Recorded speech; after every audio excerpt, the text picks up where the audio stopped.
Je suis avec Raphaël. Je recommence. Je suis avec Raphaël Gagné de Vélo de montagne.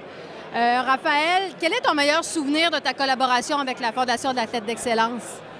Bien sûr, la première année, quand ils m'ont approché pour me supporter avec la compagnie Cascade, j'étais très enthousiaste. Puis, ça a été d'une grande aide. C'était à mes années juniors, donc championnat du monde junior, premier voyage en Europe, donc les grosses dépenses. Donc, ça a été un gros coup de pouce pour moi pour concilier sport-études. Mais je dirais que c'est vraiment la beauté, c'est l'ensemble. Ils m'ont supporté Cascade jusqu'à tout récemment, en 2014. Je viens de terminer mon baccalauréat en enseignement de l'éducation physique. Donc, puis je poursuis toujours ma carrière en vélo de montagne en quête de mes premiers Jeux olympiques. Est-ce que tu te rappelles qu'est-ce que tu as fait avec ta première bourse? Oui, absolument. Donc, le camp printanier qui est en Virginie d'une durée de 10 jours au mois de mars pour un cycliste, ça part la saison de très belle façon. Donc, c'est certain que c'est une des dépenses, mais aussi cette année-là, j'avais les Jeux du Canada qui étaient dans les prairies.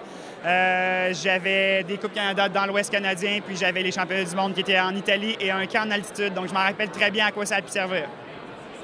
Décris-moi la FAEQ en un seul mot. Conciliation sport-études. Pardon? C'est 3. Ce soir, on fête les 30 ans de la Fondation. Quel serait ton souhait pour le futur? Qu'ils puissent continuer de supporter les athlètes amateurs, les athlètes étudiants, comme ils le font, puis qu'ils puissent en aider davantage pour une plus longue période de temps, mais vraiment aider davantage d'athlètes. Ce qu'ils font présentement, c'est super, c'est excellent, mais c'est certain que je leur souhaite de pouvoir aider davantage d'athlètes. Merci beaucoup. Merci.